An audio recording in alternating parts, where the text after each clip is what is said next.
Hello, good day. This is Daily Meditations. For today, we thank God for His mercies which endures forever. Let's pray. Father, may the meditations of our heart and the words of my mouth be acceptable unto you, having been directed and influenced by your Spirit. In the name of Jesus Christ. Amen. Today, we will look at how praise becomes a sacrifice.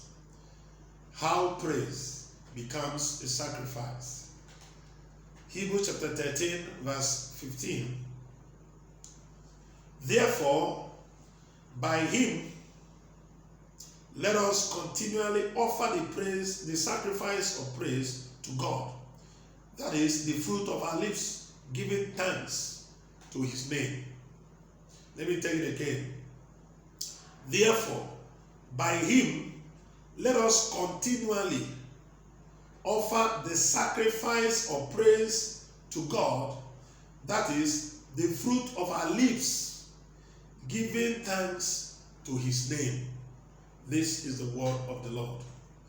Thanks be to God. Now, when we say praise, we are talking about singing unto God, giving him honor through singing, through the words of our mouth, telling God how wonderful he is, how beautiful he is, how good he has been. Whether you say it, whether you sing it, you are giving praise. But there is a way that a praise can become specifically a sacrifice. How? When believers are able to still sing praises to God, telling God how beautiful and faithful he is, when it is not conducive to do so. When it is not conducive to do so, it becomes a sacrifice. In the midst of trouble, the ability to still praise God is a sacrifice. And the word of God says we should continually do that. Christianity is not a bed of roses. It is not good and beautiful every time. Challenges come. Ability to still praise God in the midst of your challenges is a sacrifice. For example, in the book of Acts of Apostles chapter 16, we see what happened to Apostle Paul and Silas. They were doing the will of God, but the will of God they were doing landed them into trouble. They were beaten and thrown into prison. In prison, they started singing praises to God. That was a great sacrifice. In pain, the easiest thing to do is to complain against God and blame God. The most difficult thing to do when you are in pain is to sing praises unto God. But that is what the word of God demands us to do. When we do that, we are proving to the environment, to powers, to principalities, to angels that we are genuinely children of God. It's only children of God, genuine sons of God, that can still praise God in trouble. You may not feel like doing it, but do it anyway. You may be feeling contrary to doing it. Do it anyway, because that is God's command.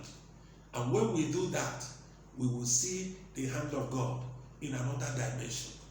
When Apostle Paul and Silas praised God under pain, under captivity, there was an earthquake, and their chains were broken, and prison doors were opened, and the end of the story was that the whole prison guards and prisoners and a lot of people surrendered to Jesus and they were baptized.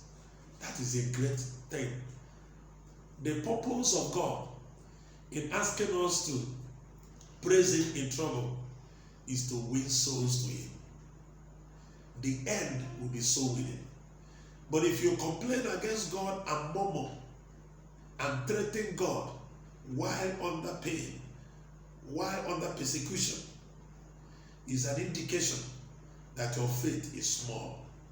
I pray for you that your faith will be strengthened to the extent that nothing touches your inner joy. In the mighty name of Jesus. Paul and Silas, they were singing unto God. Their inner joy was not touched. They were still rejoiced in the Lord. In fact, Apostle Paul was writing to Philippian church, Philippians chapter 4 verse 4. He told them, rejoice in the Lord always, and I will say again, rejoice.